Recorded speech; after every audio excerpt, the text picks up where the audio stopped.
Hi, I'm Teresa Frosini. And I'm Kyle Noonan, and this is Local Fare. It's a restaurant review program where you learn what's hot and what's hip and worth the trip for a night out on the town. And we don't rely on professional restaurant critics to dish out the facts, just ordinary people like you.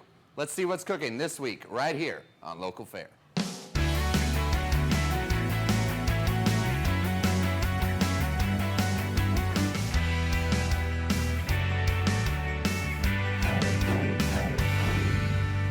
We are here at my favorite place, Bowl and Barrel, one of Dallas's newest and most popular places to come out, have a drink, a great dinner, and even bowl a few games in the state-of-the-art bowling alley. It's a perfect place for a date, a group gathering, a corporate event, or a casual get-together. It's a whole new dining and entertainment experience that you have to see for yourself. But let's get on with the reviews. Here's Teresa with this week's guest reviewers. Okay, so this week we brought in 3 people from the DFW area who suggested their favorite restaurant for the other 2 to go for a visit, come back here, and tell us what they think. Our guests this week are Chuck Bryant. He works in real estate finance and is from University Park. He suggested the restaurant JAVIER'S. Dawn Prentice is a dance instructor from Heath, Texas. Her favorite restaurant is Alligator Cafe. And Shelby Noble is an equity analyst from Uptown who wanted the rest of the group to try Rosso. We'll start this week with a restaurant that's been a Dallas institution for more than 25 years, serving the finest Mexico City cuisine. It's called JAVIER'S.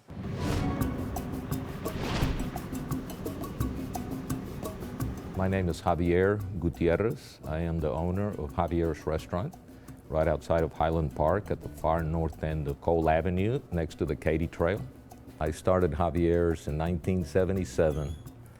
Being from Mexico City and having grown up in Mexico City, I wanted to show Dallas what the real interior Mexican food was all about. I would describe it as continental Mexico City cuisine.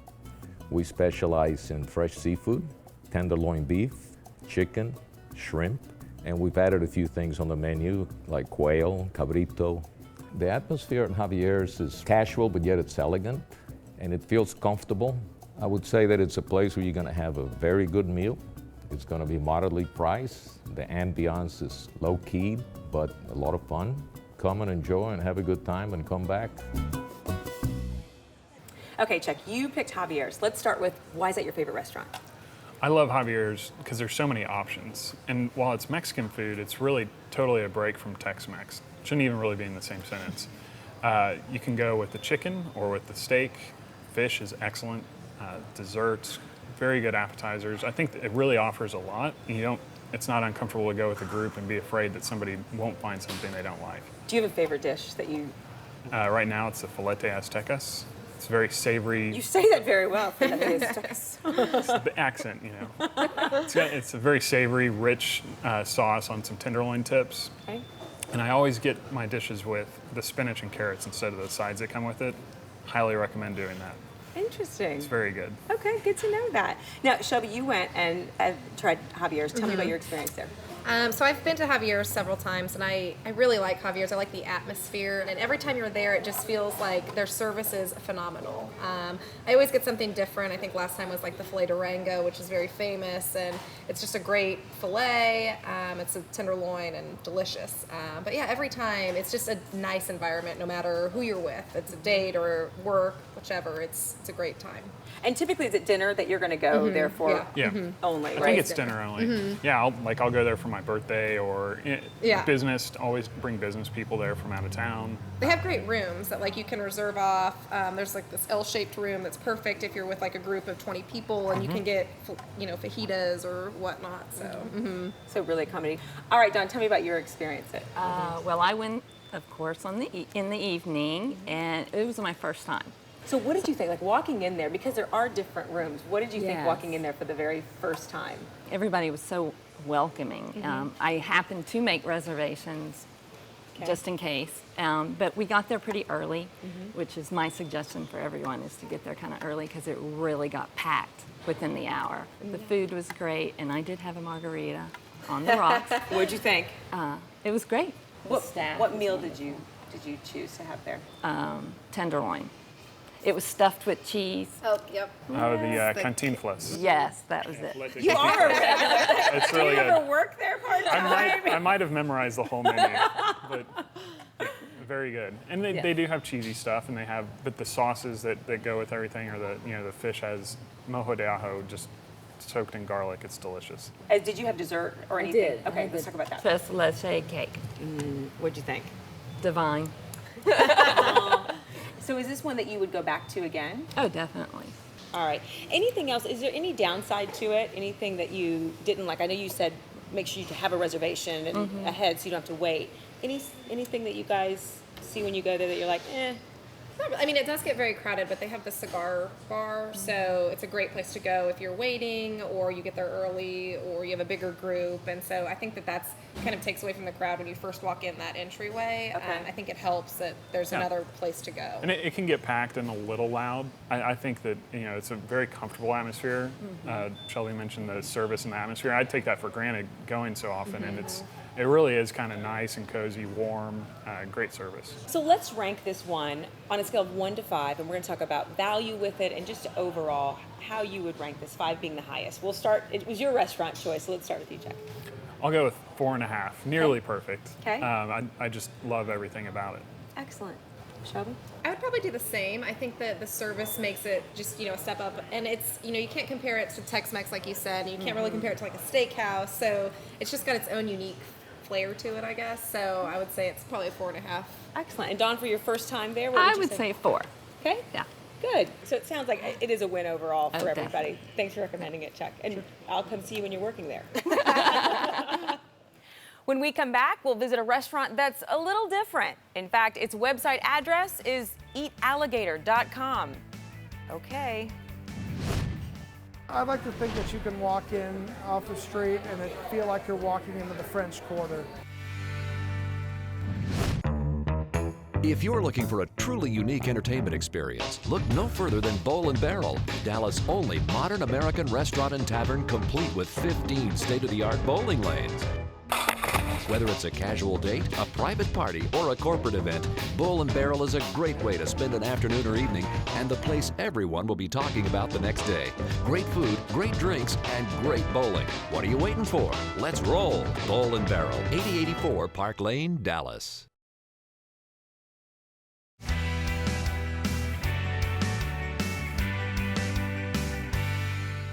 Welcome back to Local Fare, where we take 3 regular DFW restaurant goers, have them suggest their favorite restaurant, and then have the other 2 go for a visit, then come back and tell us what they think.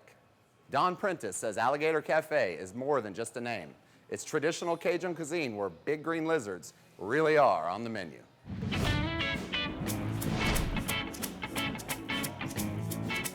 My name is Chef Ivan Pugh. I'm the executive chef and owner of the Alligator Cafe here in Casa Linda.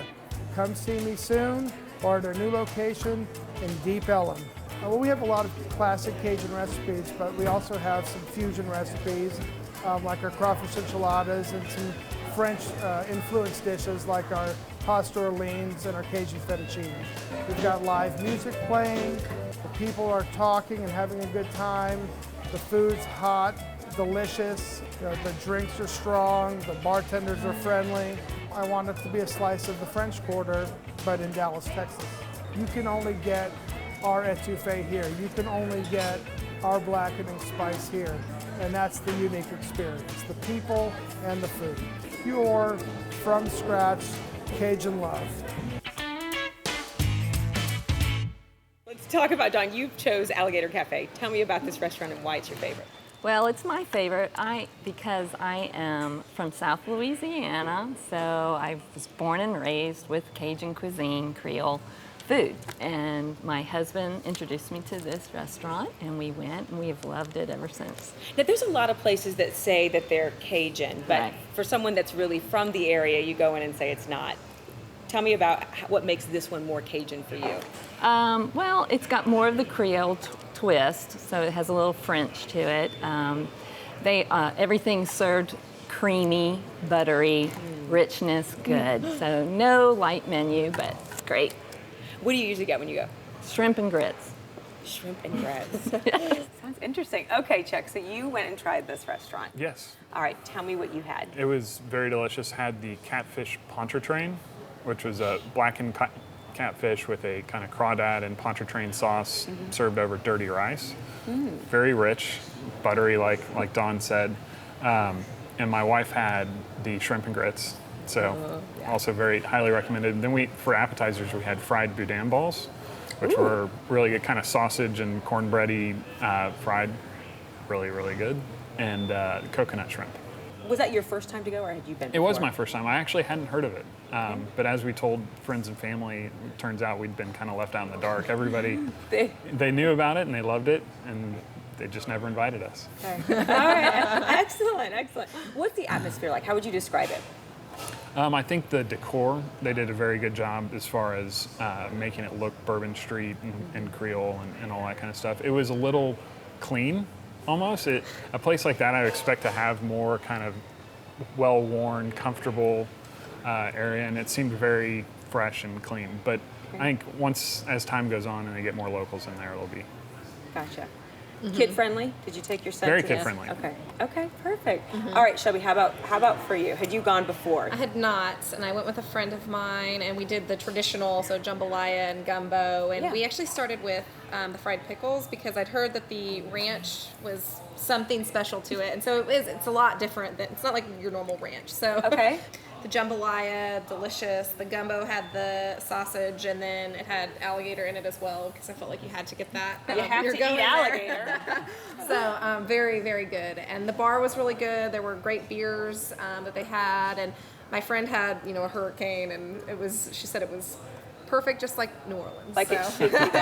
Yeah. And it looked like they had a nice patio. That would be a good one too. Then. So and then is there a long wait? We went for lunch and we were maybe a little early. The restaurant did fill up for lunch on a Saturday though. All right, let's rank this one as well. Okay, it's your restaurant, so I'm going to start with you. 4.5. 4.5. All right. It's home. All right, Chuck. How about for you? How would you rate this? I'll give it a 3.5. Okay. It was delicious food. Service was good, not great. How's the value for to take a family there for a lunch? The value, it wasn't expensive, but it wasn't cheap. It was a pricey lunch, and I think it probably makes for a better dinner place because we needed a nap afterwards. Yeah, I love it. The rich butter. So rich. All right, Shelby, how would you rate this one? I think you're stealing all of my scores because I was also going to say about a 3.5. The food was wonderful. Great taste, flavors. Service was not a 5, I'd say. It was a little bit slower, but fine. And then a little bit pricier for lunch, but very good, very good. All right, so maybe it is more of an evening. And I'll say, I like the chalkboard. They had this daily specials and they had all that stuff. It's a really big plus, I think. Nice. So will you two go back and try it again? I would definitely go back. It's like I love that area. I think Lakewood's really kind of coming back in its own. And being more true Creole, it's unique. It's not like the over-fried, over-spiced kind of Cajun food. Okay. All right, Dawn, thanks so much for Alligator Cafe. When we come back, we are off to sample the Neapolitan taste of Italy at a place D Magazine named the best pizza in Dallas. Don't go away. Doing this pizza, you gotta really put a lot of effort, a lot of work, a lot of time, if you want to do right. If you're looking for a truly unique entertainment experience, look no further than Bowl and Barrel, Dallas' only modern American restaurant and tavern complete with 15 state-of-the-art bowling lanes. Whether it's a casual date, a private party, or a corporate event, Bowl and Barrel is a great way to spend an afternoon or evening and the place everyone will be talking about the next day. Great food, great drinks, and great bowling. What are you waiting for? Let's roll. Bowl and Barrel, 8084 Park Lane, Dallas.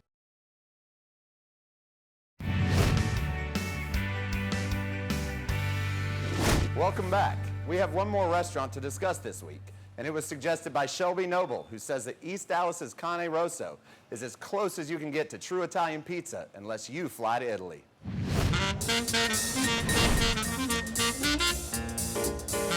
My name is Dino Santonicola. I'm the executive chef at Canine Rosso, Dallas, Texas, in the Deep Pelham area. Il Canine Rosso is a Neapolitan pizza place. That means it's Naples, Italy. They make a certain kind of pizza, and we basically duplicate the style of that pizza. You have to try After you try, you cannot tell me it's not good because the taste is amazing. You know, the freshness of the tomato, the freshness of the cheese we use, the texture is in the dough, the balance that we created between the salt and the yeast and the acidity of the tomato. It's good. You cannot tell me it's not good. It's a simple place, reasonable price. The food is really good, simple ambiance. It's for everyone.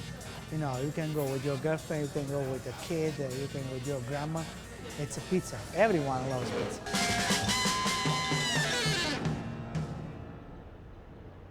Okay, Shelby, let's talk about your restaurant. You selected Il Cane Rosso, which is hard to say, I think. Yeah, it is. I think a lot of people just say Cane Rosso, it's easier, but they have so many different kinds of pizza. So I like the red pizza, the capricciosa is my favorite. They also have this Delia that's like a white pizza with this bacon marmalade that's just like such a good flavor that you don't expect on pizza. I think that's what makes them interesting. It's just unexpected, the flavors they put on their pies. They have a s'mores dessert, which is phenomenal.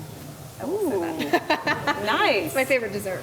Okay, I like it. All right, so let's talk about your experience, Chuck, when you went. Well, so I've actually been to Cane Rosso a ton as well. I've had most of the menu. I never end up getting dessert because if I'm still hungry, I'll get another pizza. Cane Rosso really has used good ingredients across the board. Good cheese, great dough, that oven that goes over 800 degrees or whatever. Yeah, I forgot to say it takes 90 seconds to like cook the pizza. They just You're it's kidding. such a quick Yeah. process. So it's yeah. Is the service fast then when you go there with that? Yeah, I mean it's obviously always very busy. So I mean it's a normal restaurant wait. Yeah, I mean, if there's not a queue in the pizza line, then Yeah. then you can get your food out in a couple of minutes. Wow. But All right. So, Dawn, tell me about your experience. Had you ever been before? No, this is my first You got time. two first restaurants. It's wonderful. I went for their brunch on Sunday. The staff was wonderful. I got to see them actually make the pizza. It's all right there. The oven is beautiful. It's tiled red, and just I've never experienced that. Usually you see an oven in the wall or something like that.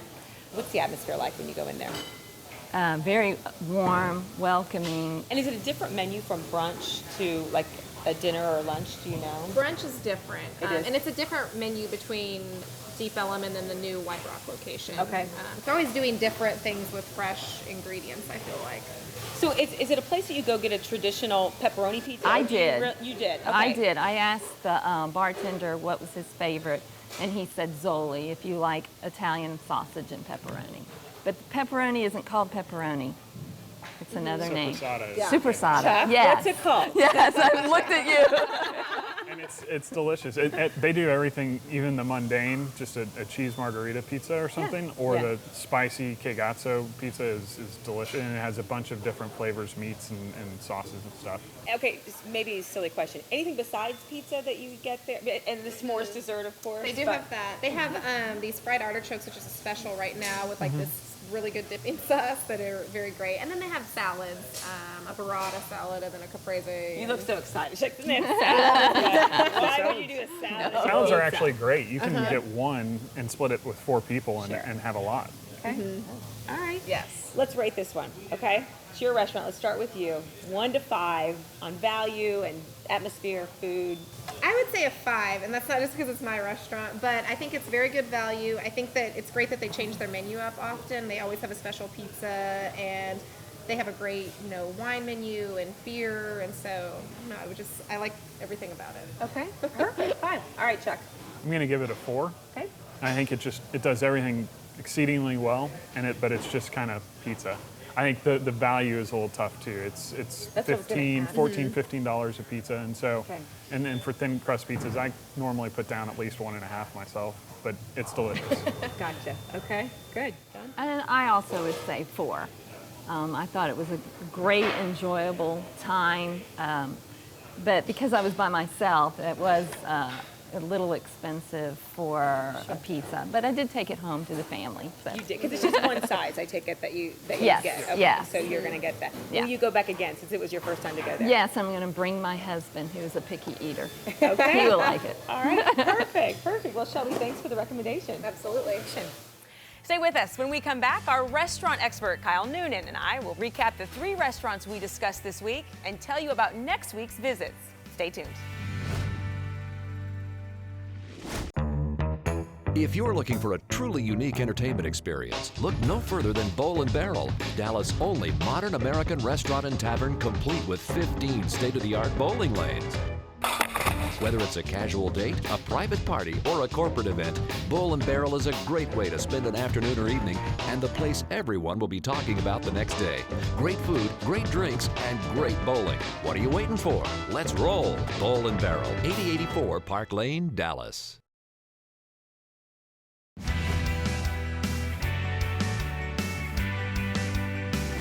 Okay, Kyle, so two of these restaurants, JAVIER'S and Canine Rosso, ranked 4.3 is how they ranked those. And then Alligator Cafe was 3.8.